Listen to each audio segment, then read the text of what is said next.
اللہ الرحمن الرحیم وبہ نستعین الحمدللہ رب العالمین والصلاة والسلام علی سید المرسلین وعلی آلہ وصحبہ اجمعین ومن تبعہم بإحسان الی یوم الدین. اعوذ باللہ من الشیطان الرجیم. بسم اللہ الرحمن الرحیم. یا ایہا الذین آمنوا لا تقدموا بین یدی اللہ ورسولہ واتقوا اللہ ان اللہ سمیع علیم.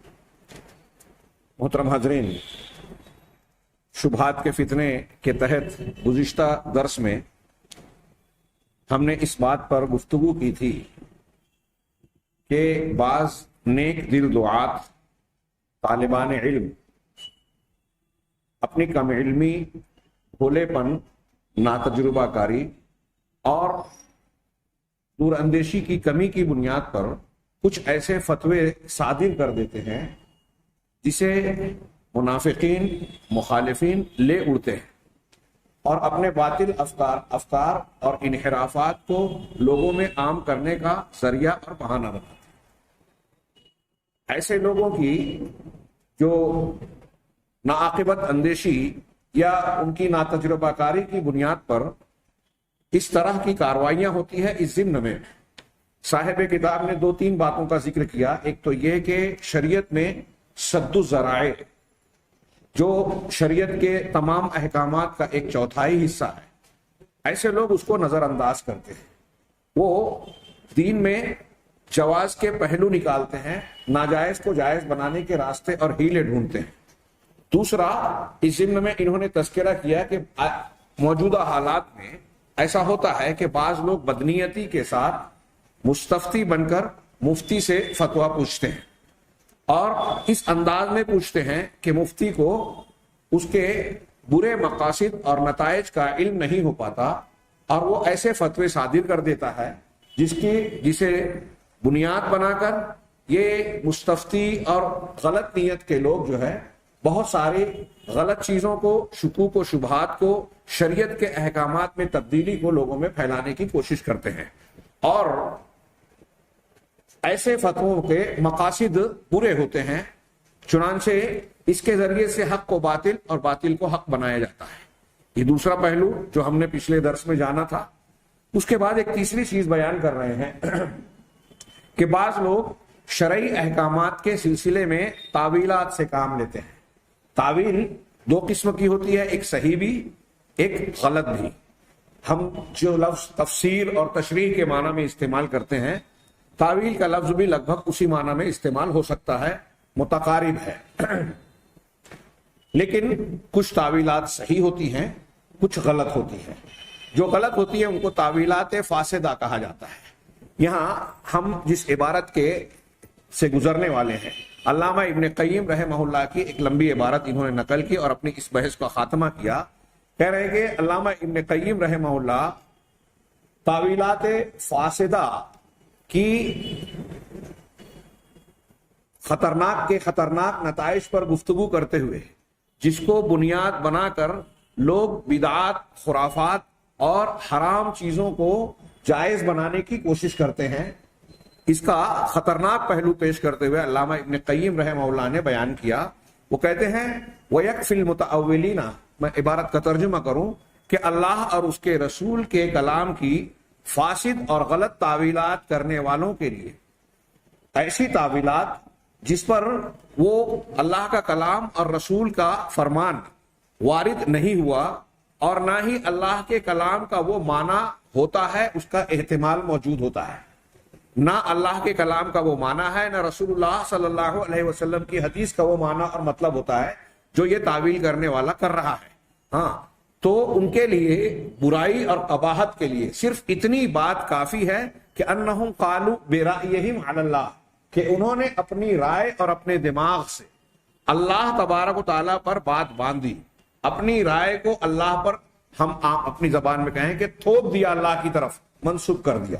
بات ان کے ذہن کی ہے، لیکن اپنی فاسد تعویل کی بنیاد پر وہ یہ کہنا چاہتے ہیں کہ اللہ تعالیٰ کے کلام کا یہ مطلب ہے، جبکہ وہ مطلب قرآن کا، حدیث کا ہے ہی نہیں. ظاہر سی بات ہے کہ جو قرآن کا اور اللہ کے رسول صلی اللہ علیہ وسلم کے فرمان کا ایسا معنی اور مطلب بیان کرے جو معنی اور مطلب اس کا ہے ہی نہیں، تو اس کا مطلب یہ ہوا کہ اللہ کی طرف اور رسول کی طرف وہ اس بات کو منسوب کر رہا ہے جو انہوں نے کہی ہی نہیں، جو ان کی مراد ہے ہی نہیں۔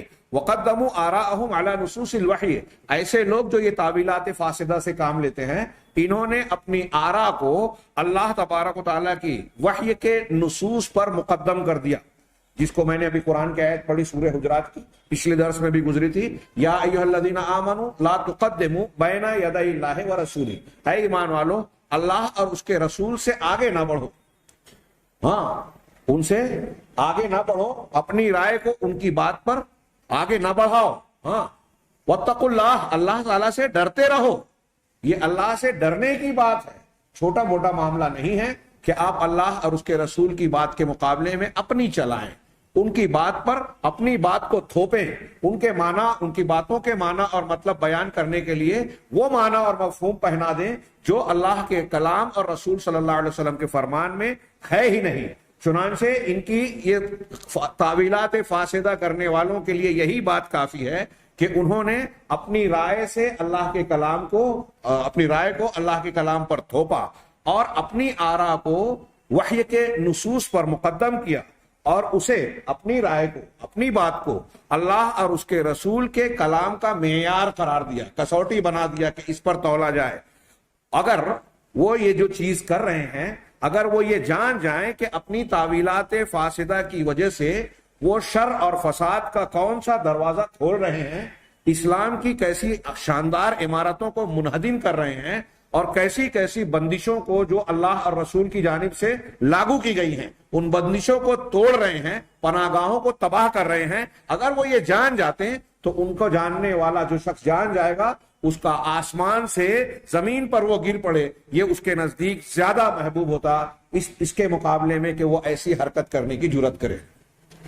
علامہ ابن قیم کہہ رہے ہیں کہ اس کی کتنی قباحت ہے ان کے اس عمل کی، اگر وہ خود اس کی حقیقت کو جان جائیں کہ ایسا کر کے وہ اللہ تبارک و تعالیٰ اور رسول اللہ صلی اللہ علیہ وسلم کے دین کی عمارت کو ڈھا رہے ہیں، اس کو بگاڑ رہے ہیں، شر اور فساد کا دروازہ کھول رہے ہیں، اگر وہ یہ بات جان جائیں تو ان کو یہ بھلا محسوس ہوگا کہ ہم آسمان سے زمین پر گر پڑے، یہ زیادہ اچھا ہے بنسبت اس پہ کہ ایسی حرکت کریں، وہ اس سے باز آ جائیں گے۔ چنانچہ آگے کہہ رہے ہیں ہر صاحب باطل، ہر باطل پرست جو ہے، اس نے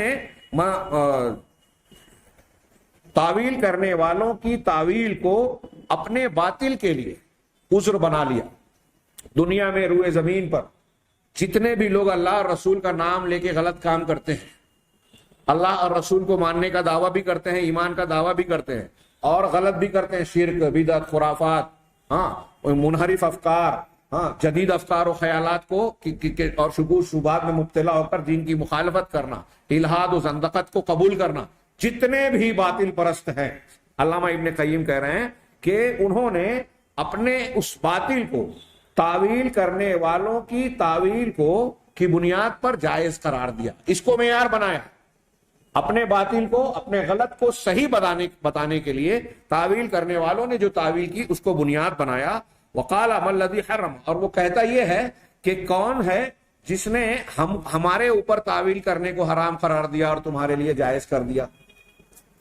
ہمارے یہاں لوگ کہتے ہیں نا کہ بھائی آپ قرآن کی تفسیر کر رہے ہو تو آپ کر سکتے ہیں، ہم نہیں کر سکتے، آپ کی جو سمجھ میں آ رہا ہے ہم کر رہے ہیں، آپ کر رہے ہیں، ہماری سمجھ میں جو آ رہا ہے ہم کر رہے ہیں۔ یہ جاہل آدمی اس سے دھوکہ کھا جاتا ہے کہ جیسے ایک عالم دین قرآن و حدیث کے اصول و ضوابط کو، شرعی احکامات اور اصولوں کو جاننے والا جس طریقے سے نصوص شرعیہ کی تشریح کرتا ہے، کیا ایک ایسا آدمی جو ہوا پرست ہے، خواہشات پرست ہے اور دنیا کے افکار و خیالات کی روشنی میں قرآن و حدیث کی تشریح کر رہا ہے، دونوں ایک جیسی بات ہے؟ جی نہیں۔ آج ہمارے یہاں بہت سارے جدیدیت پسند معاصرین، عصرانیت کے قائلین، تحریکیت کے قائلین، قرآن اور حدیث کو جدید لب و لہجے میں بیان کرنے کے لیے، جیسے جدید لب و لہجے کی شاعری ہوتی ہے، قرآن اور حدیث کو بھی امریکہ، یورپ کے افکار و خیالات اور نئے یہاں اس کا تعارف نہیں کیا گیا۔ آپ انسائکلوپیڈیا دیکھیے، پرانے یونانی اور مصری، ہندوستانی مختلف عقائد اور مذاہب ہیں، جدید افکار اور مذاہب میں ان مذاہب سے کافی مدد لی گئی ہے، ان سے استمداد کیا گیا ہے۔ ہرمسیہ، لذت، یہ لذت ایک فکر کا نام ہے، اباحیت جس کا نام دیا گیا، وہ فرائیڈ کے اصول ہو، مارکسزم ہو، ڈاروین کا خیال ہو، اور آپ پیچھے دیکھیں گے افلاطون کے، ارسطو کے اور پرانے یونان کے جو بڑے بڑے فلاسفہ ہیں، ان کے ناموں پر، ان کے افکار کی بنیاد پر باقاعدہ مختلف مذاہب کو ترتیب اور تشکیل دیا گیا۔ ان مذاہب اور ان جو افکار کے اثرات آج کے جدید دور کے مذاہب میں پائے جاتے ہیں، اور ان کے اثرات مسلمانوں میں آئے مختلف فرقوں کے ذریعے سے۔ ہم آگے اس بحث کے مکمل ہونے کے بعد بعض فرقوں کا جب تذکرہ کریں گے، خاص طور سے اہل تصوف کا، تو آپ کو یہ معلوم ہوگا کہ تصوف کی پوری تعلیمات جو انہوں نے اسلام کے نام پر پیش کی ہے، حقیقت میں وہ یونانی اور غیر اسلامی بلکہ دنیا کے جتنے باطل مذاہب ہیں، ہندو دھرم، یونانی مذہب، یونانی افکار، ایک نہیں متعدد مذہب، ایران کے مختلف فارس کے مذاہب جس میں مانویت ہے، زرتشتیت ہے اور مختلف دوسرے مذاہب ہیں، مصر کے مذاہب، ان مختلف مذاہب کے افکار و خیالات کو لے کر اسے اسلام کے تانے پر بانا بنا کر چھیڑ دیا، پناہ دیا اور اسے دین کا نام دے دیا۔ اور ہمارا جاہل طبقہ ان کے ظاہر کو دیکھ کر، ان کے دعووں اور نعروں سے فریفتہ اور دھوکہ کھا کر، فریب کھا کر جو ہے اس میں گرفتار ہو جاتا ہے۔ بہت بڑا مسئلہ ہے یہ شبہات کے فتنے، اس طریقے سے ہمارے گرد بنے ہوئے ہیں۔ مکڑی کا جالہ کمزور ہوتا ہے، ٹوٹ جاتا ہے۔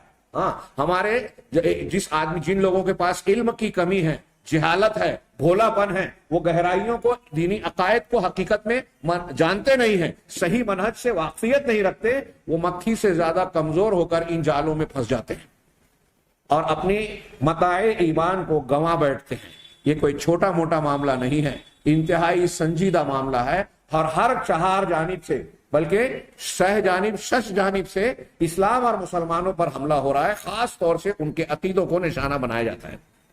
تو اب یہ کہہ رہے ہیں کہ جو لوگ باطل تعویلات کو اختیار کرتے ہیں، دنیا میں جتنے بھی باطل پرست ہیں، سارے کے سارے آپ دیکھیے تصوف وحدت الوجود والے قرآن کی آیتوں سے استدلال کرتے ہیں۔ ہاں، ابھی آپ دیکھیں گے کہ آج موجودہ دور میں جو فحاشی بے حیائی ہے، ہاں، کوئی ایک لڑکی جو ہے ننگی تصویریں دیتی ہے، پوری برہنہ ہو کر تصویر چھپواتی ہے، اس کو عام کیا جاتا ہے۔ جب جا کر اس سے سوال کیا جاتا ہے تو وہ ایسا جواب دیتی ہے کہ اس میں برائی کیا ہے؟ اللہ نے مجھے خوبصورتی دی ہے، خوبصورتی لوگ دیکھنا پسند کرتے ہیں، لہٰذا میں اس کی نمائش کر رہی ہوں، اس سے مجھے کمائی ہو رہی ہے، دنیا کا بھی فائدہ ہو رہا ہے، لوگوں کی آنکھیں بھی سیکھ رہی ہے۔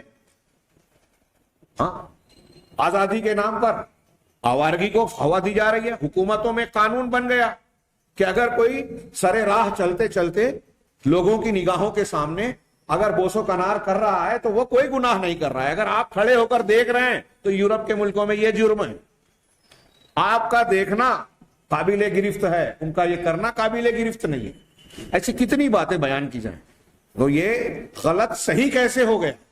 جاہلیت کو علم اور تمدن اور تہذیب کی علامت بنا دیا گیا۔ یہ آج کا دور انتہائی خطرناک ہے، جہاں جاہلیت کو آرٹ کا، فن کا روپ دے کر اس کو جواز کا پیرہن پہنا دیا گیا، لباس پہنا دیا کہ یہ جائز ہے، بلکہ مستحسن ہے، یہ صحیح ہے۔ غلط کو صحیح بنانے کے لیے کون سی چیز کام آتی ہے؟ یہی تعویلات فاسدہ۔ تو جو لوگ غلط تعویلات کا استعمال کر کے اپنے باطل کو صحیح بتاتے ہیں، وہ یہ کہتے ہیں اہل حق سے کہ تم کو تعویل کون سی چیز ہے، کس چیز نے ہم پر تعویل کو جو ہے حرام کیا اور تمہارے لیے جائز بنا دیا۔ ہاں، چنانچہ اب آپ دیکھیں گے کہ نتیجہ کیا نکلا۔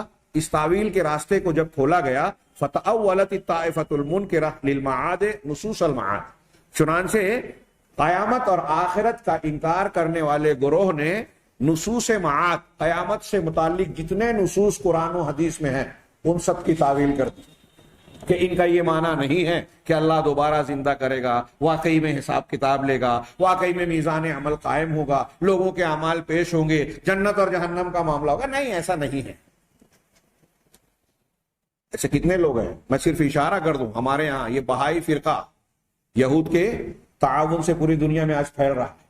ہندوستان میں، دلی میں اور کئی مقامات پر، ہمارے ناسک میں ان کا جو ہے سینٹر ہے۔ یہ دنیا میں ایک مذہب کے قائل ہیں۔ اسرائیل میں ان کا سینٹر ہے۔ ان کا کہنا یہ ہے کہ دنیا کی ایک زبان ہونی چاہیے، دنیا میں آخرت میں مرنے کے بعد کوئی جنت جہنم نہیں ہے، یہ دنیا ہی یا تو جنت ہوتی ہے یا جہنم ہوتی ہے۔ کبھی اگر تذکرہ آیا تو اس پر کچھ تفصیلی گفتگو کریں گے، یہ میں ایک صرف نمونے کے طور پر بیان کر رہا ہوں۔ اب دنیا ہی میں جنت اور جہنم ہوتی ہے تو اب قرآن حدیث میں جو جنت اور جہنم کا ذکر ہے اس کا مذاق اڑاتے ہیں، تعویلات کرتے ہیں.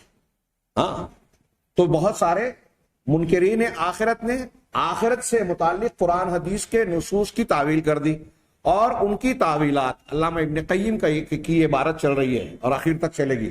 وَكَانَ تَأْوِيلُهُم مِّن جِنسِ تَأْوِيلِ مُنكِرِ الصِّفَات، ان کی یہ تعویل جو ہے وہ صفات، اللہ تعالیٰ کی جو صفات قرآن و حدیث میں بیان کی گئی ہیں ثابت شدہ صفات کا انکار کرنے والوں کی تعویل کی جنس سے ہے. یعنی جس طریقے سے اللہ کے اسماء اور صفات کا انکار کرنے والے تعویلات کرتے ہیں، ٹھیک اسی طریقے سے منکرین بعث، قیامت کا انکار کرنے والے قیامت سے متعلق قرآن و حدیث کی تعویل کرتے ہیں. یہ تعویل کا لفظ یہاں جو استعمال کیا جا رہا ہے تعویل فاسد کے معنی میں، اور یہ حقیقت میں تعویل نہیں ہے، آگے اس کی وضاحت ہوگی.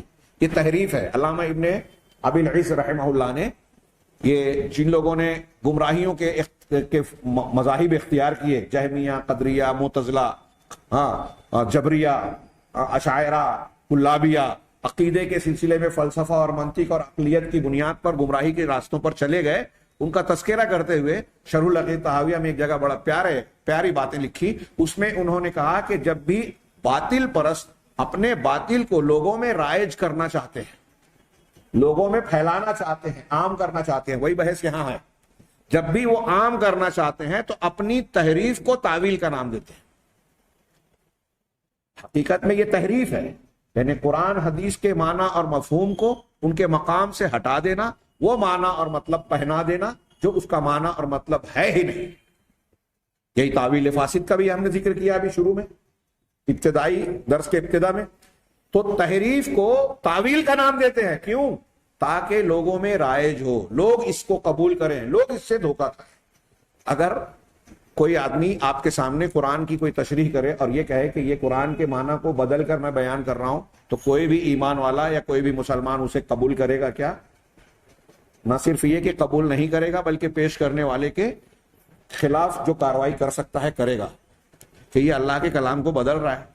لیکن تحریف کو تحریف نہ کہتے ہوئے تعویل کہتا ہے کہ تشریح ہے، تفسیر ہے، وضاحت ہے، یہ قرآن کا یہ مطلب ہے. باطنیہ کے مذاہب جتنے ہیں نا، باطنیہ کا نام باطنیہ پڑھنے کی دو وجہ بیان کی جاتی ہے. اس میں سے ایک وجہ یہ ہے کہ وہ یہ کہتے ہیں کہ قرآن کے جو الفاظ ہیں اس کا ایک ظاہری معنی اور اہل ظاہر اسی کو لیتے ہیں، اور اس کا باطنی معنی بھی ہے. جن کی نگاہ گہری ہے، اہل باطن ہے، وہ اس کا باطنی معنی لیتے ہیں. اب قرآن کا کون سا معنی باطنی صحیح ہے، تو یہ ان کے اپنے مذہب اور مسلک کے مطابق جب وہ بیان کرنا چاہتے ہیں اور لوگ اس کو قبول کر لیں، یہ بیان کرنا چاہتے ہیں، تو اس کے لیے کیا تدبیر اختیار کی انہوں نے؟ اپنی تحریفات کو انہوں نے کہا کہ اہل بیت کے امام نے یہ بیان کیا ہے، کسی اہل بیت کے ائمہ میں سے کسی امام کی طرف نسبت کی. یہ میں جو کہہ رہا ہوں آپ کتابوں میں پڑھیں گے کہ مسلمانوں کے دشمنوں نے باقاعدہ کانفرنسیں کی، میٹنگیں کی، خفیہ میٹنگیں کی، اور سوچا کہ اگر مسلمانوں کو گمراہ کرنا ہے قرآن اور حدیث کے دین کے نام پر تو اس کا طریقہ کیا ہو. تو انہوں نے کہا، آپس میں بحث کی کہ ان کی مخالفت ہم کھل کے کریں گے. قرآن و حدیث کی مخالفت میں کوئی بات کہیں گے تو کوئی قبول نہیں کرے گا، تو ہم قرآن و حدیث کا معنی اور مطلب من چاہا اپنے طور سے بیان کریں، غلط عقیدے کو پیش کریں اور نام دیں کہ یہ قرآن سے ثابت ہے، یہ حدیث سے ثابت ہے، تب وہ مانیں گے. اور کیسے مانیں گے؟ اس کا ایک آسان سا طریقہ یہ ہے کہ مسلمانوں میں اہل بیت رسول صلی اللہ علیہ وسلم کے تعلق سے بڑی عقیدت پائی جاتی ہے، وہاں بڑی محبت و عقیدت کا پہلو ہے کہ آل رسول ہیں. اب ہم آل رسول میں سے کسی امام یا کسی بزرگ کا نام متعین کر لیں کہ یہ ہمارے امام ہیں، اور اپنی بنائی ہوئی باتوں کو، تحریفات کو، قرآن کے تراشے خراشے معنی اور مطلب کو، جو تعویلات فاسدہ اور تحریفات ہیں، اس کو ہم اہل بیت کی کسی شخصیت کی طرف منسوب کر دیں کہ فلاں اہل بیت کے امام نے یہ بات کہی ہے، قرآن کی یہ تفسیر بیان کی ہے، تو عام آدمی عام مسلمان اس کی تحقیق و حقیق نہیں کرے گا، فوراً آمنا صدقنا کہے گا، اسے قبول کر لے. باطنیہ کی تاریخ پڑھیے، ہم اس کا بیان بھی آگے جانیں گے. تو وہ انہوں نے یہ طریقہ کار اختیار کیا. اس تناظر میں آپ علامہ ابن قیم کی ان تشریحات کو پڑھیے. یہ پوری مذاہب کی، افکار کی، گویا گمراہ افکار کی ایک تاریخ کا ایک حصہ انہوں نے نچوڑ دیا اپنے اس اقتباس میں. تو کہہ رہے ہیں کہ منکرین صفات، جو جن لوگ قیامت کا انکار کرنے والوں نے اس سے متعلقہ نصوص کی تعویل کی، اور یہ اسی جنس سے ہے جیسے اللہ کی صفات کا انکار کرنے والوں کی تعویل. ہم آگے جانیں گے جہمیہ معتزلہ کس طرح سے قرآن میں اللہ تبارک و تعالیٰ کے لیے مثال کے طور پہ آیا کہ بل یداہ مبسوطتان، اللہ کے دونوں ہاتھ کھلے ہوئے ہیں، تو کہتے ہیں کہ اللہ کے ہاتھ سے کا مطلب ہاتھ نہیں ہے، بلکہ دو ہاتھ سے مراد نعمت اور قدرت ہے۔ انتہائی بکواس بات، اہل علم نے اس کے بڑے پیارے پیارے جواب دیے کہ اس کے ہاتھ کھلے ہوئے ہیں۔ اللہ تعالیٰ نے آدم کو اپنے ہاتھوں سے پیدا کیا۔ اللہ تعالیٰ نے قرآن میں کئی مقام پہ کہا کہ ابلیس سے پوچھا کہ جس کو میں نے اپنے ہاتھوں سے پیدا کیا اس کو سجدہ کرنے سے تجھے کس چیز نے روکا؟ تو ابلیس نے جو جواب دیا ہم جانتے ہیں کہ تو نے آگ سے مجھے بنایا، اس سے مٹی سے، میں اس سے بہتر ہوں، وغیرہ وغیرہ۔ ہاں، اگر نعمت اور قدرت کا معنی ہے ہاتھ کا، تو ابلیس کو تو یہ جواب دینا چاہیے کہ جیسے تو نے آدم کو اپنی نعمت اور قدرت سے بنایا، مجھے بھی تو اپنی نعمت اور قدرت سے بنایا، پھر آدم کی خصوصیت کیا ہوگی؟ ایک جواب میں صرف نقل کر رہا ہوں، اعتراض جب آ گیا تو جواب دینا ضروری ہے۔ آگے اور بھی جوابات انشاءاللہ کبھی وہ بحث چلی تو بیان کریں گے اللہ کے اسماء و صفات کے باب میں۔ تو یہ اللہ کے اسماء و صفات کی تعویل کرتے ہیں، انکار کرتے ہیں۔ معتزلہ کہتے ہیں کہ اللہ کے ناموں کو ہم مانتے ہیں، صفات کو نہیں مانتے۔ اللہ علیم ہے بغیر علم کے، اللہ حی ہے بغیر حیات کے، اللہ قدیر ہے بغیر قدرت کے۔ کتنی بکواس بات ہے، لیکن وہ عقل کی بنیاد پر اسے مانتے ہیں۔ معتزلہ عقل کو قرآن و حدیث پر ترجیح دیتے ہیں، ہاں، اور کہتے ہیں کہ عقل نہیں قبول کرتی کہ اللہ تعالیٰ کی یہ صفات مانی جائے۔ صفات کے ماننے سے اللہ تعالیٰ کے ذات میں تشبہ، مشابہت اور مثلیت کا معنی آتا ہے، اور اللہ تعالیٰ نے قرآن میں کہا ہے لیس کمثلہ شیء۔ دیکھیے تعویلات، تو منکرین صفات کے انکار کا جو راستہ اختیار کرتے ہیں گمراہی کا، قرآن حدیث تمام صحابہ تمام اہل سنت کے خلاف، تو وہ بھی تعویلات فاسدہ سے گویا پر تکیہ کرتے ہیں۔ بل اقوى منہ لوجوہ عدیدہ، یہ کہہ رہے ہیں کہ منکرین صفات سے کے مقابلے میں جو منکرین معاد نے تعویلات کی، وہ کئی وجوہ کی بنیاد پر، متعدد وجوہ کی بنیاد پر ان کی تعویلات زیادہ قوی ہیں۔ یعرفها من وازن بین التأویلین، اسے وہ شخص اچھی طرح جان جائے گا جو دونوں تعویلوں کے درمیان، دونوں تعویل کے درمیان موازنہ کرے، کمپیریزن کرے۔ وقالو، اور وہ لوگ کہتے ہیں جب یہ تعویل کر کے قرآن و حدیث کی نصوص کا انکار کرتے ہیں، رد کرتے ہیں، تو کہتے ہیں کیف نحن نعاقب علی تأویلنا وتؤجرون علی تأویلکم، یہ کیسے ہو سکتا ہے کہ ہم جو تعویل کر رہے ہیں، ہماری اپنی تعویل پر ہم کو سزا دی جائے اور تم کو تمہاری تعویل پر اجر و ثواب ملے؟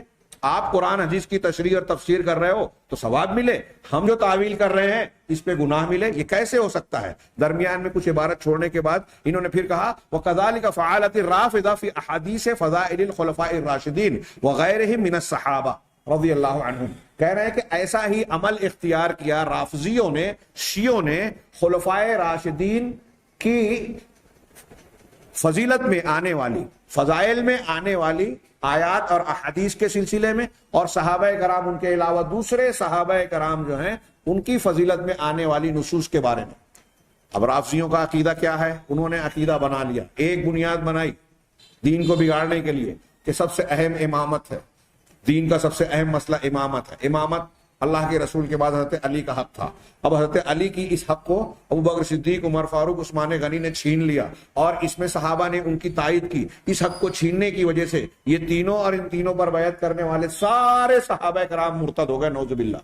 اللہ کے رسول کی وفات کے بعد ہی جن لوگوں نے سیدنا ابوبکر صدیق رضی اللہ تعالیٰ عنہ کو خلیفۃ المسلمین، امیر المؤمنین مانا، ان کے ہاتھ پر بیعت کی، وہ مرتد ہو گئے۔ یہ شیعوں کا عقیدہ ہے جو بالکل کوئی چھپی ڈھکی چھپی بات نہیں رہ گئی، بالکل عام بات ہے۔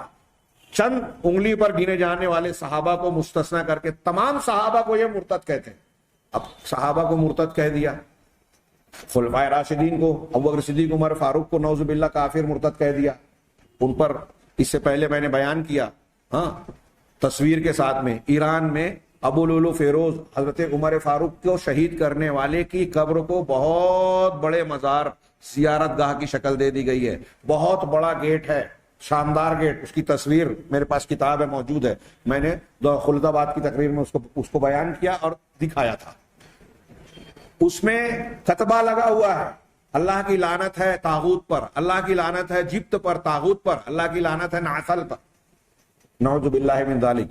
یہ جبت، طاغوت اور ناسل یعنی شیطان، بت، اور ناسل بجو کو بولتے ہیں، بے وقوف کو بولتے ہیں۔ حضرت ابوبکر صدیق، عمر فاروق اور عثمان غنی کو کہا. آج کے یہ ابھی ان کے یہاں موجود ہے، اس طرح کے کلمات ان کی کتابوں میں ہیں. ہمارے یہاں تحریکیت والے جو قرآن حدیث کو ماننے والے سعودی عرب کی مخالفت کرتے ہیں، اور طیب اردگان اور ایران جو مزار پرست ہیں، بدعقیدہ ہیں، عمر فاروق، ابوبکر صدیق اور سنیوں کو کے قاتل ہیں، ان کو کافر قرار دیتے ہیں، ان کی تائید کرتے ہیں. یہ شبہات کے فتنے کا ایسا جادو سر چڑھ کر بول رہا ہے، اور ہم آج کے زمانے میں، انٹرنیٹ کے زمانے میں اندھے بہرے بنے ہوئے ان کے پیچھے بھاگنے لگتے ہیں. تو بہرحال یہ روافض جو ہے ان کے عقیدے میں ہے کہ یہ کافر ہے، نعوذ باللہ. اب قرآن و حدیث کی دلیلیں، اللہ تعالیٰ قرآن میں کہہ رہا ہے کہ اللہ ان سے راضی ہوا، وہ اللہ سے راضی. سابقون الاولون سے، انصار مہاجرین سے. کئی آیتوں میں سیدنا ابوبکر صدیق رضی اللہ تعالیٰ عنہ کی صحابیت، ان کی فضیلت، ان کی رسول سے قربت کا ذکر ہے. اللہ تعالیٰ نے قرآن میں کہا اذ قال لصاحبہ، غار میں جب چھپے تھے ہجرت کے موقع پر، اس کا واقعے کا ذکر سورہ توبہ میں کرتے ہوئے کہا کہ رسول نے اپنے صاحب، یعنی قرآن کہہ رہا ہے کہ ابوبکر صدیق صحابی ہے، اپنے صاحب سے کہا لا تحزن ان اللہ معنا، ڈرو نہیں اللہ ہمارے ساتھ ہے. میرے ساتھ جیسے ہے ابوبکر صدیق آپ کے ساتھ بھی ہے. تو اب یہ قرآن میں اللہ نے کہا ابوبکر صدیق، عمر فاروق اور دیگر صحابہ کی فضیلتیں اللہ کی جانب سے رضامندی کا سرٹیفکیٹ ہے. ازواج مطہرات سے قبول کے بارے میں قبولیت کا تذکرہ ہے، اور یہ شیعوں کے عقیدے کے خلاف ہے. تو اب شیعہ اپنے عقیدے کو صحیح بنانے کے لیے قرآن حدیث کے ان نصوص کے ساتھ کیا کرتے ہیں؟ کھلواڑ کر کے تاویلات فاسدہ کرتے ہیں، اور نہیں جمتی تو گھوم پھر کے کہہ دیتے ہیں کہ قرآن محرف ہے. ابوبکر صدیق نے اور عثمان غنی نے اپنے زمانوں میں اسے بدل دیا.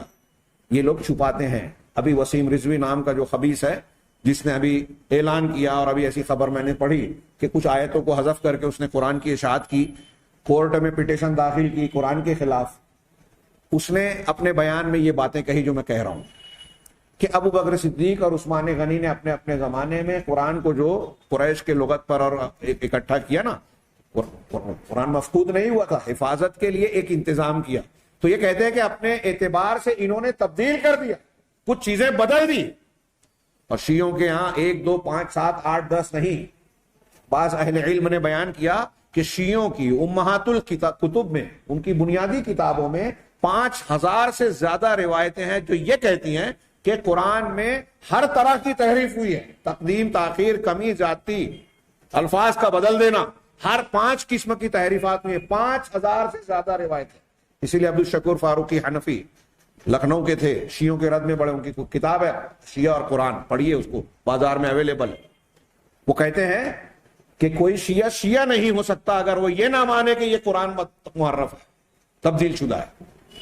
اگر کوئی شیعہ کہتا ہے کہ میں اس قرآن کو مانتا ہوں تو وہ جھوٹ بول رہا ہے، تقیہ کر رہا ہے، آپ سے حقیقت کو چھپا رہا ہے. خیر، تھوڑی بات طویل ہو رہی ہے، لیکن یہاں انہوں نے کہا کہ اسی طریقے سے خلفائے راشدین کے اور صحابہ کے بارے میں رافضیوں نے نصوص میں قرآن و حدیث کے سلسلے میں تعویلات فاسدہ سے کام لیا. وَكَذَلِكَ فَعَلَتِ الْمُعْتَزِلَةُ فِي تَأْوِيلِ أَحَادِيثِ الرُّؤْيَةِ وَالشِّفَاعَةِ. اسی طریقے سے معتزلہ نے رؤیت، اللہ تبارک و تعالیٰ کا دیدار ہونے والی جو احادیث ہیں، بلکہ قرآن کی آیتیں بھی ہیں، والشفاعہ اور شفاعت، اللہ کے رسول صلی اللہ علیہ وسلم کی جو سفارش اور شفاعت ہوگی قیامت کے دن اللہ تعالیٰ کی اجازت سے. 7، کچھ لوگوں نے 8، کچھ لوگوں نے 5 قسم کی شفاعتوں کو بتایا ہے کہ قیامت کے دن ہوگی. تو جو ثابت ہے، چونکہ معتزلہ کے اپنے عقیدے اور بنائے ہوئے اصولوں کے خلاف ہے. ان کا ماننا ہے کہ کبیرہ گناہ کا مرتکب جو ہے جہنم میں جائے گا، ہمیشہ رہے گا، وہ کبھی جہنم سے نکلے گا نہیں، اس لیے کہ وہ دین سے، اسلام سے خارج ہو جاتا ہے.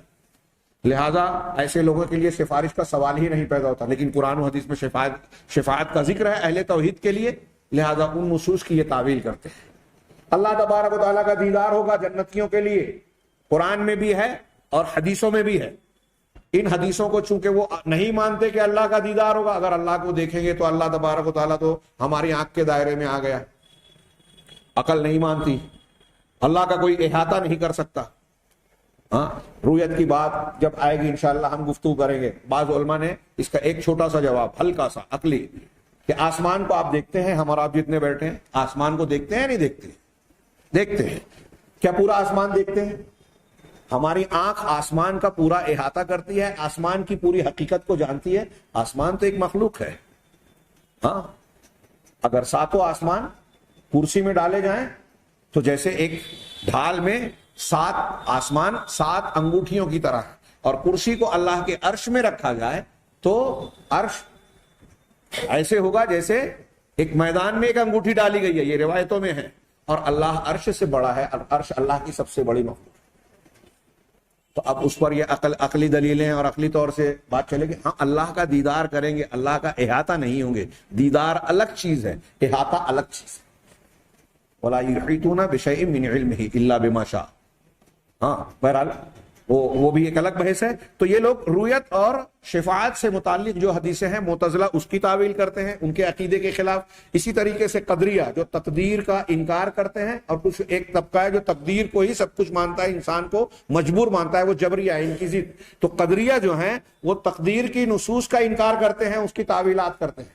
اللہ تبارک و تعالیٰ نے قرآن مجید میں اور اللہ کے رسول نے حدیث میں بتایا کہ اللہ تعالیٰ نے ہر چیز کو مقدر کر رکھا، ہاں تقدیر میں لکھ رکھی ہے لوح محفوظ میں، اِنَّا كُلَّ شَيْءٍ خَلَقْنَاهُ بِقَدَرٍ، ہاں اور وما کیا ہے وَكُلُّ صَغِيرٍ وَكَبِيرٍ مُسْتَطَرٍ۔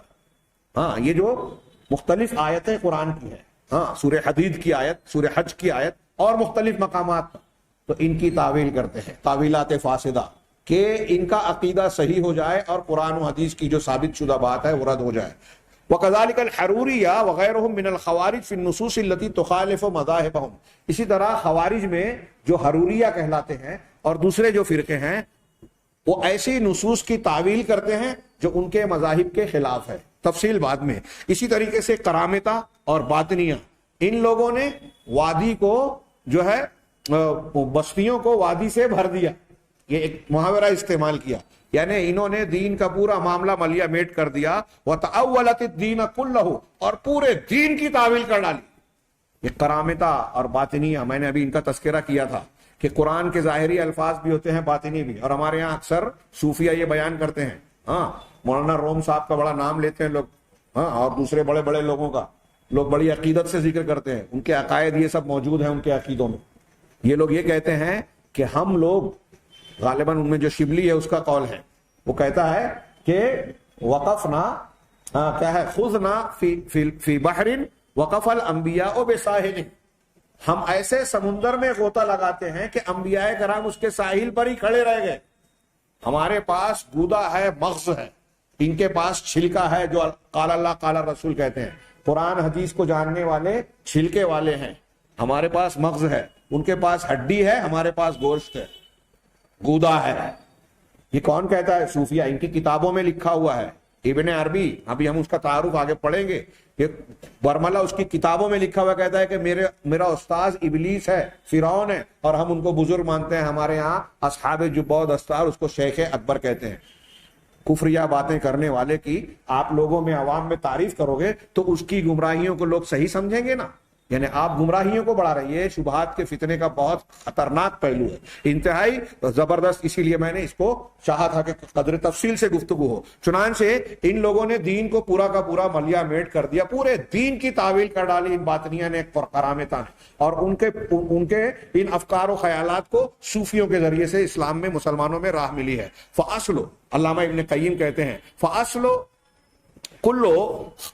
خراب الدین و دنیا انما ہوا من التأویل، کہہ رہے ہیں کہ دین اور دنیا کی جتنی بھی خرابیاں ہیں، ہاں اس کی جڑ اور بنیاد تعویل ہے۔ تعویل ہے الذی لم یرید اللہ ورسولہ بکلامہ، ایسی تعویل جس کو اللہ اور اس کے رسول نے اپنے کلام کے ذریعے سے چاہا ہی نہیں، اللہ اور اس کے رسول کا وہ مراد ہے ہی نہیں۔ ایک بات اللہ نے کہی، رسول اللہ صلی اللہ علیہ وسلم نے بیان کی، ان کی جو مراد ہے ہی نہیں، ہم تعویل کے نام پر وہ معنی اس کو بیان کر رہے ہیں، ایسی تعویل۔ وَلَا دَلَّ عَلَيْهِ أَنَّهُ مُرَادَهُ، اور نہ اللہ کے کلام اور رسول کی حدیث سے یہ معلوم پڑتا ہے کہ یہ اللہ اور رسول کی مراد ہے۔ اب آگے علامہ ابن قیم نے سوال کیا، کئی سوالات، کہ یہ جو میں نے بیان کیا آپ غور کیجئے، وَهَلْ اخْتَلَفَتِ الْأُمَمُ عَلَىٰ أَنْبِيَائِهِمْ إِلَّا بِالتَّأْوِيلِ، کہ انبیاء امتوں نے انبیاء کے ساتھ جو اختلاف کیا کس وجہ سے کیا؟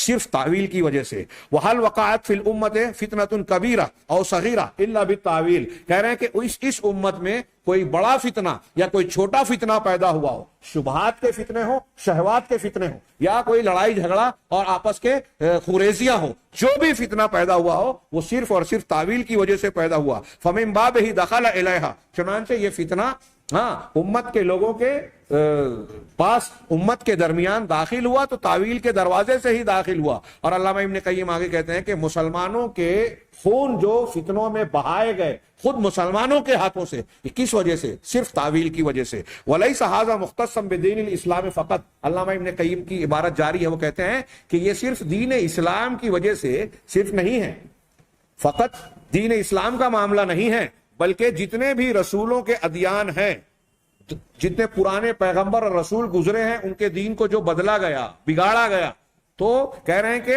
وہ اللہ کے انبیاء اور رسولوں کے جتنے بھی دین تھے وہ درستگی پر اور سچائی اور صحیح راستے پر تھے، یہاں تک کہ اس میں تعویل داخل ہوئی. چنانچہ فدخل علیہ من الفساد ما لا يعلمه الا رب العباد. چنانچہ ان انبیاء کے ادیان اور مذاہب میں فساد، بگاڑ، انحراف داخل ہوا تعویل کے راستے سے، جس کو اللہ رب العالمین ہی جانتا ہے، رب العباد ہی جانتا ہے کہ کتنے خرابیاں اس تعویل کے راستے سے داخل ہوئی. آگے مزید کہہ رہے ہیں نئے پیراگراف میں، وَقَدْ تَوَاسَرَتِ الْبَشَارَاتُ بِصِحَّةِ نبوت محمد صلی اللہ علیہ وسلم فی الکتب المتقدمہ. ہم یہ بات جانتے ہیں، یہ اسے بیان کر رہے ہیں کہ پچھلی کتابوں میں محمد صلی اللہ علیہ وسلم کی نبوت کی دلیلیں، نشانیاں، پیشین گوئیاں وراثتاً منقول ہیں، پچھلی کتابوں میں موجود ہے، لیکن ان پیشین گوئیوں پر جو ہے تعویلات فاسدہ کا غلبہ ہو گیا، تسلط ہو گیا. چنانچہ ان کتابوں کے ماننے والوں نے اللہ کے رسول صلی اللہ علیہ وسلم سے متعلق ان پیشین گوئیوں کو بگاڑ دیا.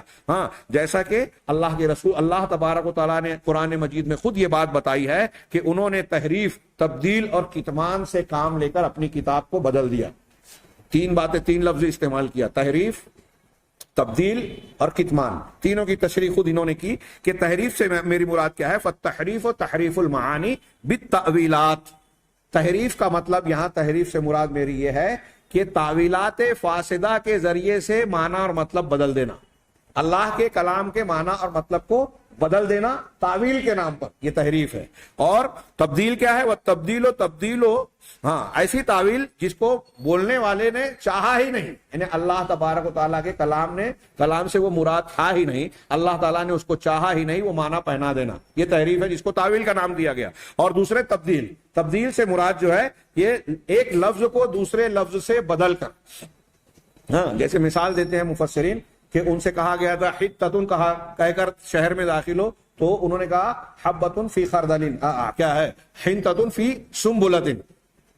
حتتن اللہ معاف کر دے، یہ کہتے ہوئے شہر میں داخل ہونا ہے، تو انہوں نے بدل کے کیا کہا کہ اللہ بالی میں گیہوں دے، بالی میں گیہوں دے، لفظ کو بدل دیا. راعینا کے بجائے راعینا اللہ کے رسول کو خطاب کہتے تھے، یہ الفاظ کا بدلنا. تو الفاظ کو ایک لفظ کی جگہ دوسرے الفاظ کو رکھ دینا. والکتمان، اور چھپانا، کتمان کے معنی چھپانا. جحدہ، اس کا انکار کرنا کہ نہیں یہ قرآن میں حدیث میں ہے ہی نہیں، ہماری توریت اور انجیل میں ہے ہی نہیں. تین لفظ استعمال کیا علامہ ابن قیم نے کہ ایک تحریف، ایک تبدیل اور ایک کتمان. تحریف رد و بدل، معنی کو بدل دینا، یہ تعویلات فاسدہ کے نام پر ہوتی ہے. تبدیل الفاظ کو چینج کر دینا، بدل دینا. اور کتمان چھپانا، یعنی انکار کر دینا کہ اللہ کے کتاب میں یہ بات ہے ہی نہیں. آگے کہتے ہیں کہ یہ تین بیماریاں ایسی ہیں، ان تین چیزوں نے اللہ تبارک و تعالیٰ کے جتنے بھی ادیان اور ملتیں ماضی میں گزری ہیں رسولوں کی، سب کو تبدیل کر دیا، سب کو بگاڑ دیا.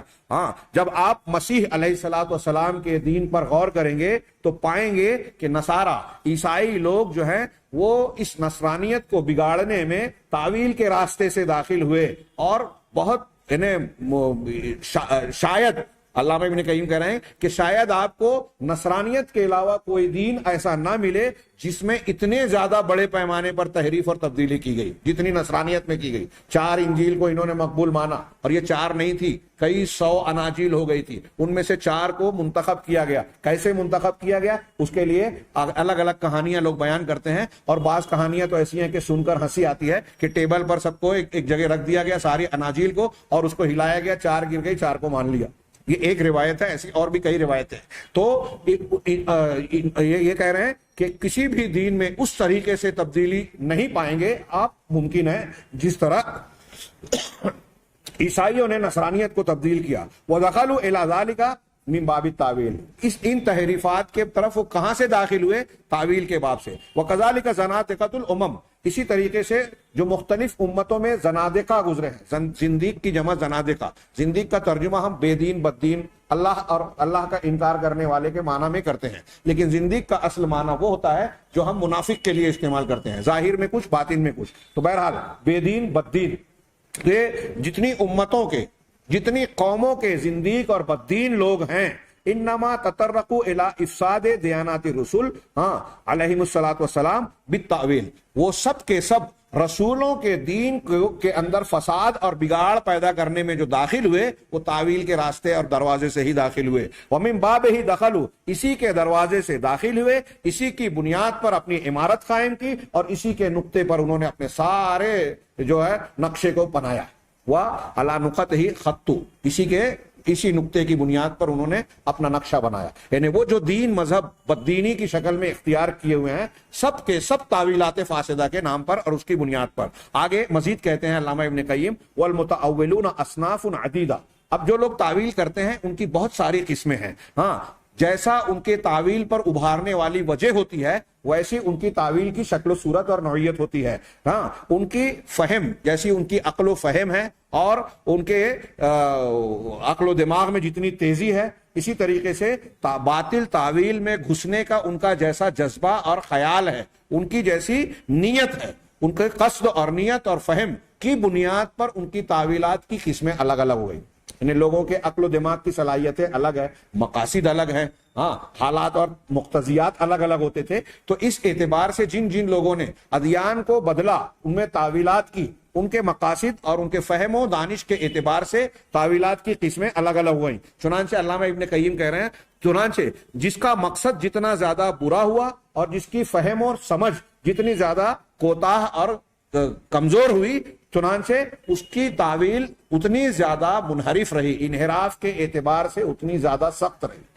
یعنی جو جتنے برے مقصد کا حامل ہو, جو جتنی غلط فہم کا حامل, دماغی اعتبار سے غلط فہم یعنی انتہائی ذہین زیادہ چالاک جو ہے, اس کی تعویل زیادہ انحراف والی رہی. فَمِنْهُمْ مَنْ يَكُونُ تَأْوِيلَهُ لِنَوْعِ هَوًى مِنْ غَيْرِ شُبْهَةٍ, یہ آخر میں انہوں نے کہی بات کہ ان میں سے کچھ ایسے ہیں جس کی تعویل خواہشات نفس کی بنیاد پر ہوتی تھی.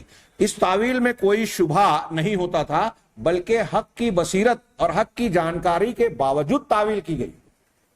حق جانتے ہیں کہ یہ قرآن حدیث کا صحیح مطلب ہے, لیکن وہ جانتے بوجھتے بھی بغیر کسی شبہ کے انہوں نے تعویل سے کام لیا, قرآن و حدیث کو بدلنے کی کوشش کی. کیوں؟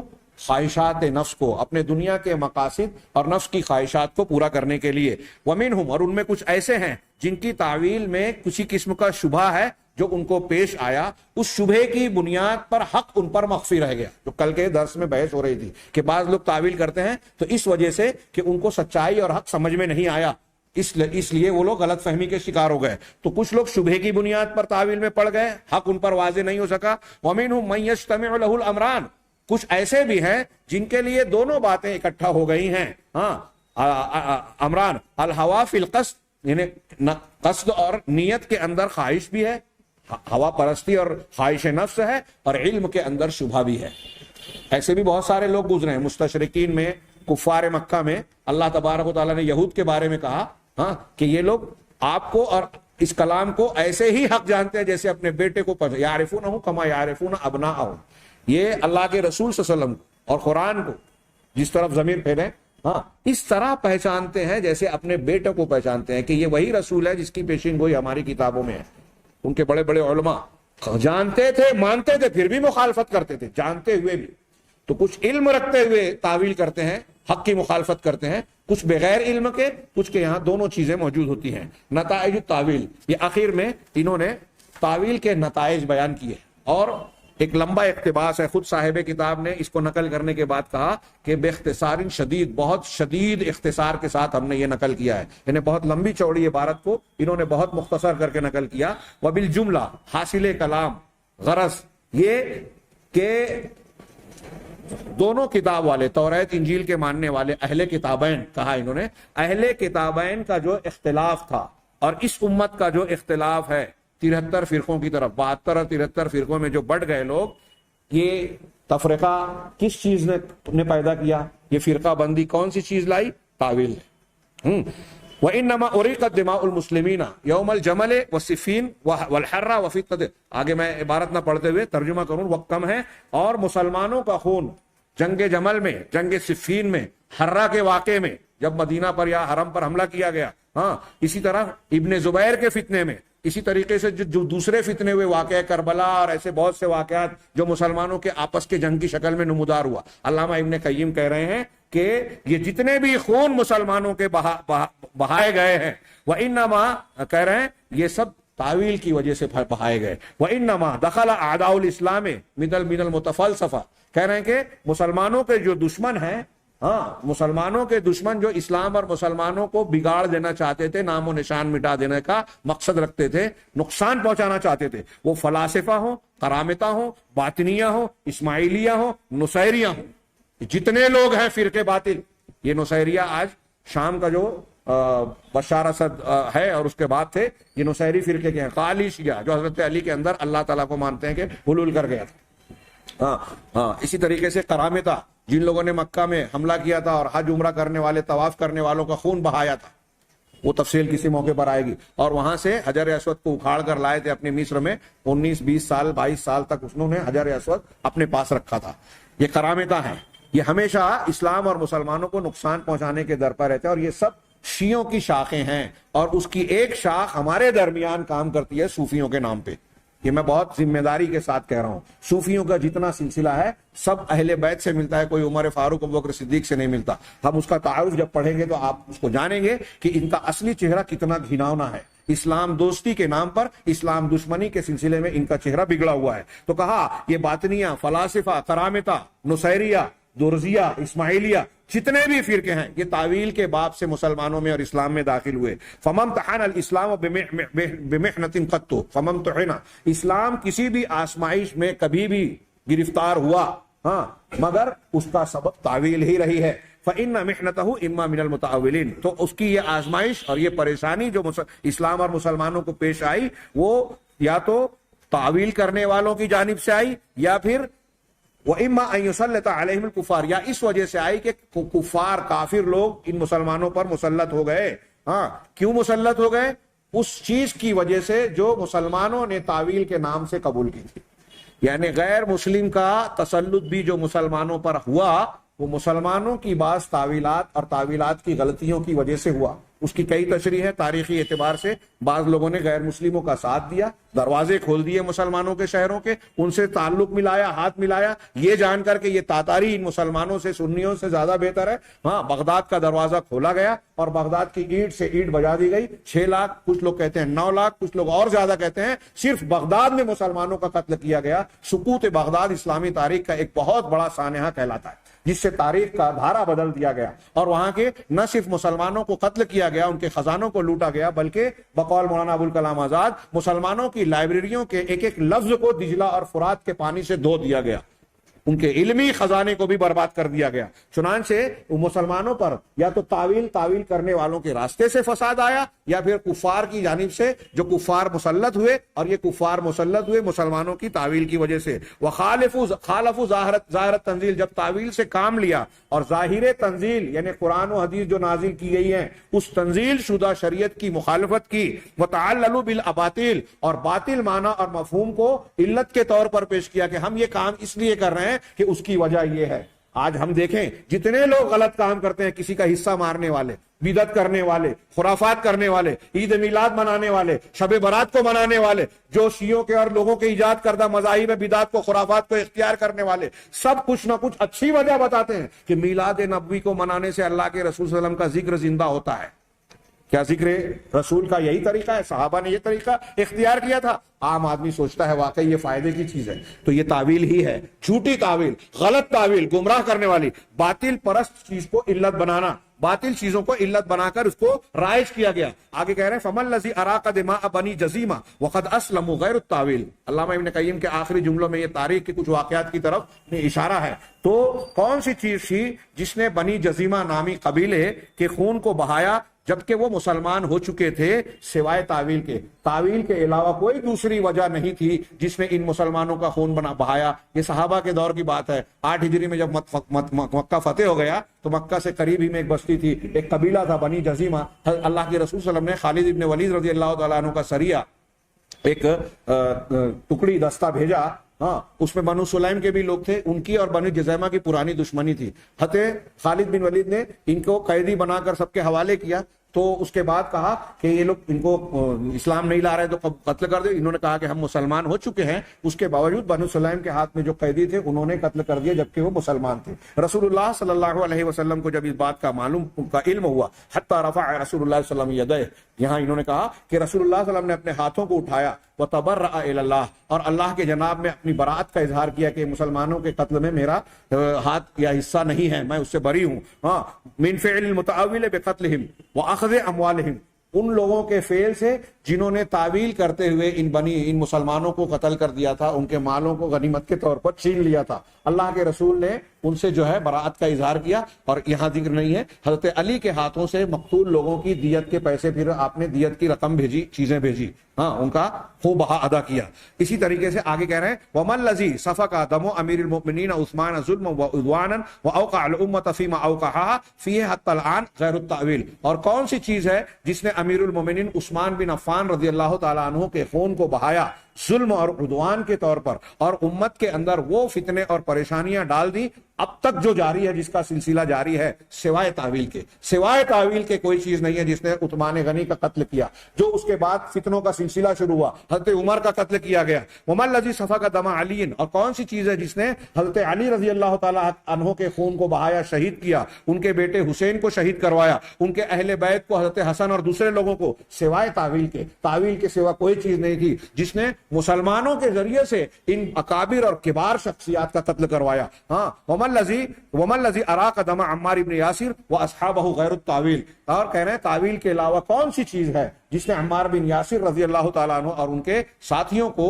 شہید کروایا۔ ہاں اس کے بعد کہتے ہیں اور کون سی چیز ہے جس نے عبداللہ ابن زبیر، حجر بن عدی، سعید بن جبیر اور ان کے علاوہ اس امت کے سادات اور بڑے بڑے علماء کو قتل کروایا، ان کے خون کو بہایا، سوائے تعویل کے کوئی دوسری وجہ نہیں ہے۔ کس چیز نے جو ہے وَمَن الَّذِي أُرِيقَتْ عَلَيْهِ دِمَاءُ الْعَرَبِ فِي فِتْنَةِ أَبِي مُسْلِمٍ غَيْرُ التَّأْوِيلِ، اور تعویل کے علاوہ کون سی وجہ تھی جس نے ابو مسلم خراسانی، یہ عباسی دور کے آغاز کے دور کا تھا، اور بعد میں خود بھی ابو جعفر منصور کے سازش کا شکار ہو کر قتل کیے گئے 35-37 سال کی عمر میں۔ انہوں نے بہت سارے لوگوں کو قتل کیا۔ کچھ لوگ کہتے ہیں کہ یہ دوسرے نمبر کے حجاج بن یوسف تھے عباسی دور کے۔ تو بہرحال یہ کہہ رہے ہیں کہ ابو مسلم کے دور میں عرب کے مسلمانوں کو بڑے پیمانے پر جو قتل کیا گیا، ان کے خون کو بہایا گیا، کس چیز نے اس کو جائز بنایا؟ تعویل نے بنایا۔ کہہ رہے ہیں وَمَن الَّذِي جَرَّدَ الْإِمَامَ أَحْمَدَ بَيْنَ الْعِقَابَيْنِ، اور کون سی چیز ہے جس نے حضرت امام احمد بن حنبل رحمہ اللہ کو دو سزاؤں کے بیچ میں کی چکی میں پیس دیا۔ ہاں ان کو ایک تو قید و بند کی اور دوسرے گرفتاری اور بے عزتی کرنے کی کوشش کی گئی، اور پھر ان پر کوڑے برسائے گئے، حتی عجت الخلیقۃ الی ربها تعالی غیر التاویل، اتنا سخت ان پر جو ہے فتنہ امڑا کہ پوری مخلوق جو ہے اللہ تبارک و تعالیٰ کے جناب میں جو ہے وہ پکار اٹھی۔ تو کون سی چیز ہے جس نے احمد بن حنبل کو اس مصیبت میں گرفتار کروایا؟ سوائے تعویل کے۔ کون سی وجہ تھی جس نے یہ چیز پیدا کی؟ وَمَن الَّذِي قَتَلَ الْإِمَامَ أَحْمَدَ بن نصر الخزائی، اور کون سی چیز ہے جس نے احمد بن نصر الخزائی کو قتل کروایا؟ یہ احمد بن نصر خزائی بھی محدث، بہت بڑے محدث عالم تھے، مسلم تھے، امام احمد بن حنبل رحمہ اللہ کے ساتھی تھے۔ ہاں اور فتنہ خلق قرآن میں امام احمد کی طرح یہ بھی ثابت قدم تھے۔ خلیفہ واسق نے اپنے ہاتھ سے اپنے دربار میں ان کو قتل کیا۔ ہاں معتزلہ نے ان کے خلاف سازش کی، گرفتار کروایا اور پھر اس کے بعد دربار میں لے گئے اور ان سے مختلف سوالات کیے معتزلہ کے خلاف۔ قرآن کو کہتے تھے کہ تم مخلوق مانتے ہو یا نہیں؟ کہا یہ اللہ کا کلام ہے۔ اسی طریقے سے کیا تم اللہ تبارک و تعالیٰ کا دیدار کو مانتے ہو؟ کہا ہاں، قرآن و حدیث کی دلیلیں تو یہی کہتی ہیں کہ دیدار جنت والوں کو، جنتیوں کو ہوگا۔ چنانچہ اسی جرم کے پاداش میں ان کو شہید کیا گیا۔ تو کیوں شہید کیا؟ کیوں ان کو اس بات کو معتزلہ جو اپنے آپ کو مسلمان کہتے ہیں اس صحیح عقیدے کے ماننے والوں کو قتل کر رہے ہیں؟ کیوں؟ تعویل کی وجہ سے۔ کہہ رہے ہیں وَخَلَّدَ خَلْقًا مِنَ الْعُلَمَاء، اور بہت سارے مخلوق میں بہت سارے علماء کو ہمیشہ قید خانوں کے اندھیروں میں جھونک دیا، یہاں تک کہ اس میں ان کی موت واقع ہو گئی۔ کس چیز نے یہ بات کروائی؟ تعویل نے کروائی۔ وَمَا الَّذِي سَلَّطَ سُيُوفَ التَّتَارِ عَلَى دَارِ الْإِسْلَامِ، کون سی چیز ہے جس نے تاتاریوں کے تلواروں کو دارالاسلام پر مسلط کر دیا، یہاں تک کہ بہت بڑے پیمانے پر مسلمانوں کا قتل عام بھی ہوا اور بہت سارے مسلمانوں کو پیچھے پھرنے پر مجبور کیا گیا؟ سوائے تعویل کے اور کوئی چیز نہیں تھی جس نے یہ چیز کروائی۔ ہاں، ابن القمی اور مرزا طوسی شیعہ اپنے آپ کو مسلمان کہنے والے، انہوں نے جو ہے ریشم کے رومال پر بغداد کا نقشہ بنا کر ہلاکو کی فوج کو بھیجا، پھر اندر سے دروازہ کھولا اور خلیفہ عبداللہ اور دوسرے لوگوں کو جو ہے مشغول رکھا، سپاہیوں کو وہ مسلمانوں سے یا بادشاہ کے خلاف بددل رکھا اور ایسے حالات پیدا کیے کہ جو ہے مسلمانوں کا قتل عام ہوا اور بعد میں یہ خود بھی مارے گئے۔ چنانچہ تعویل ہی تھی جس کی بنیاد پر یہ سب کچھ کیا گیا۔ وَهَلْ دَخَلَتْ طَائِفَةُ الْإِلْحَادِ مِنْ أَهْلِ الْحُلُولِ وَالْإِتِّحَادِ إِلَّا مِنْ بَابِ التَّعْوِيلِ، کہہ رہے ہیں کہ مسلمانوں میں حلول اور اتحاد کے ماننے والے، یہ جو ہندوانہ اور یونانی مذہب کا فکر ہے کہ اللہ تعالیٰ انسان کے اندر آ جاتا ہے، ایسا عقیدہ رکھنے والے حلول اور اتحاد والے عقیدے کے لوگ جو ملحد طائفہ ہے، بے دین طائفہ ہے اور آج صوفیوں کی شکل میں ہے، یہ لوگ اسلام میں داخل ہوئے تو تعویل کے باب اور دروازے سے داخل ہوئے۔ وَهَلْ فَتَحَ بَابُ التَّعْوِيلِ إِلَّا، آخری جملہ یہ کہہ رہے ہیں وَهَلْ فَتْحُ بَابِ التَّعْوِيلِ إِلَّا مُضَادَّةٌ وَمُنَاقِضَةٌ لِحُكْمِ اللَّهِ، اور تعویل کے دروازے کا کھولنا اللہ کے حکم اور اللہ کی شریعت کے خلاف ورزی ہے، اس کی ضد اور مخالفت ہے۔ ایک آدمی تعویل کا دروازہ کھول کے جائز ناجائز کو جائز بنا رہا ہے، شرک کو دین بنا رہا ہے، بدعت کو دین کا حصہ بنا رہا ہے، تو اللہ کے اور رسول کے حکم اور شریعت کی مخالفت کر رہا ہے۔ یہ بہت اہم بات ہے جو ہم نے پچھلے درس میں بھی جانی تھی کہ جو تعویل کا راستہ، ہیلے کا راستہ اختیار کر رہا ہے، آپ دیکھیں گے کہ وہ اللہ قرآن حدیث میں لوگ احتیاطاً کہ اگر کوئی چیز حرام میں پڑنے کا ذریعہ بن رہی ہے تو اس کو بھی اللہ کے رسول نے منع کر دیا، تو جو حرام تک پہنچانے کا ذریعہ بنے وہ راستہ بھی بند کر دیا شریعت نے۔ اور یہ تعویل کرنے والا، ہیلا اختیار کرنے والا اللہ کی حرام کی ہوئی چیز کو حلال بناتا ہے، بالکل اس کی ضد ہے۔ تو تعویل کا دروازہ کھولنا اللہ کے احکام اور شریعت کی مخالفت کرنا ہے۔ اللہ تعالیٰ نے اپنے حکم اور تعلیمات میں اپنے بندوں کے لیے جو تعلیمات دی ہیں، بیان کیا ہے، اور اپنی کتاب میں جس کا احسان جتایا ہے کہ اللہ تعالیٰ نے اس قرآن کے ذریعے سے اہل ایمان کو، انسانوں کو ہدایت کا راستہ بتایا۔ جو اللہ تعالیٰ نے ہدایت کا راستہ بنا کر شریعت نازل فرمائی ہے، یہ تعویل کرنے والا اس ہدایت کو، ان تعلیمات کو بدلتا ہے، اس کی مخالفت کرتا ہے، یعنی ہدایت کے نام پر گمراہی کو پھیلاتا ہے۔ یہ تعویل کے نقصانات ہیں، اور ایسی تعویلات کا دروازہ مسلمانوں میں کچھ کم علم لوگ، نافہم لوگ، دور اندیشی نہ رکھنے والے مفتیان بھی کر گزرتے ہیں، جس کی بنیاد پر غیر مسلم دنیا ان باتوں کو، ان فتووں کو جو ناعاقبت اندیشی کے ساتھ دیا گیا فتویٰ ہے، اس کو لے کر اڑتے ہیں اور مسلمانوں اور عوام کو دھوکہ دیتے ہیں کہ دیکھو اس فتوے کی روشنی میں تو عورتوں اور مردوں کا ایک ساتھ کالج میں پڑھنا جائز ہے، اس فتوے کی روشنی میں تو یہ پتہ چلتا ہے کہ معتزلہ، شیعہ اور فلاں یہ بھی مسلمان ہیں، ان کا عقیدہ بھی غلط نہیں ہے، اس فتوے سے یہ پتہ چلتا ہے کہ جس کو تم شرک کہتے وہ شرک نہیں ہے، وغیرہ وغیرہ۔ اسلامی عقیدے کے سلسلے میں مسلمان اور اسلام کی بنیادوں کو ہلانے کے معاملات کو یہ پھیلاتے ہیں اور اس کو خوب ترویج کرتے ہیں۔ یہی ہم اکتفا کرتے ہیں۔